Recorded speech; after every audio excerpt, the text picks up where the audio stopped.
Hello students, कैसे हैं आप लोग।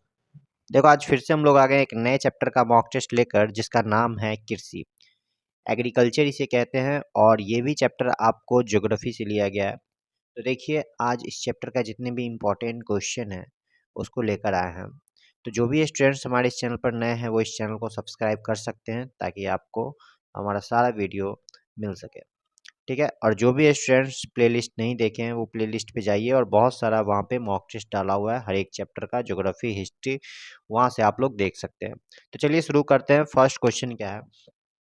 पहला है, निम्नलिखित में से कौन एक प्रकार की रेशेदार फसल नहीं है। तो इसमें कपास, जूट रेशेदार फसल है, लेकिन गन्ना जो है, शुगर कैन जिसको बोलते हैं ईख, वो रेशेदार फसल नहीं है। आगे बढ़ेंगे। भारत में दूसरी सबसे महत्वपूर्ण अनाज की फसल कौन सी है। तो भारत में दूसरी सबसे महत्वपूर्ण अनाज की फसल गेहूं होगी। ठीक है, नेक्स्ट क्वेश्चन पे आते हैं।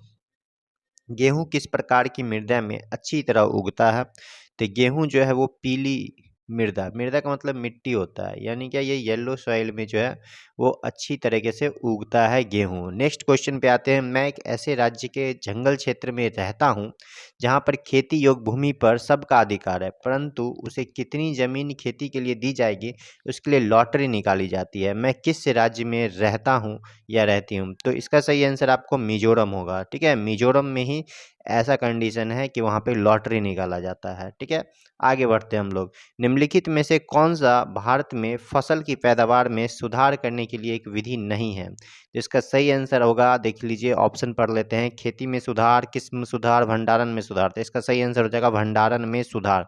नेक्स्ट क्वेश्चन पे आएंगे।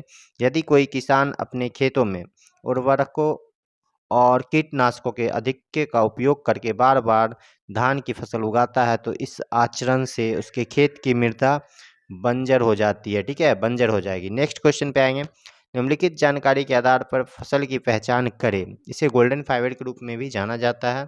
यह बाढ़ के मैदानों में अच्छी तरह से सूखी उपजाऊ मिट्टी पर अच्छी तरह से बढ़ता है, जहाँ हर साल मिट्टी का नवीनीकरण किया जाता है। ये क्या हो सकता है। तो यहाँ पे ऑप्शन दिया है कॉफ़ी, जूट, गेहूँ।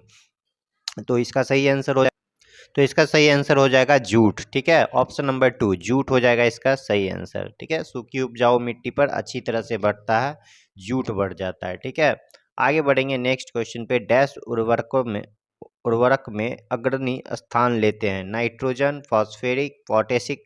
तो यहाँ नाइट्रोजन इसका सही आंसर हो जाएगा। नाइट्रोजन जो है वो सबसे अग्रणी होता है, अग्रणी मतलब सबसे पहला स्थान लेता है। आगे बढ़ेंगे।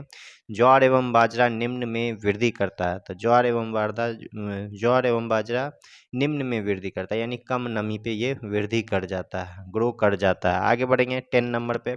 फलीदार फसल का एक उदाहरण है। तो फलीदार फसल आपका दाल हो जाएगा। दालें जो है वो फलीदार फसल का उदाहरण है। तो देख लो, आज इसी के साथ जितने भी इम्पोर्टेंट क्वेश्चन थे हमारा वो हम लोग कंप्लीट कर चुके हैं। फिर से हम लोग नेक्स्ट डे एक नए चैप्टर का मॉक टेस्ट लेकर आएंगे। तब तक सभी स्टूडेंट्स अच्छे से पढ़ाई कीजिए। धन्यवाद।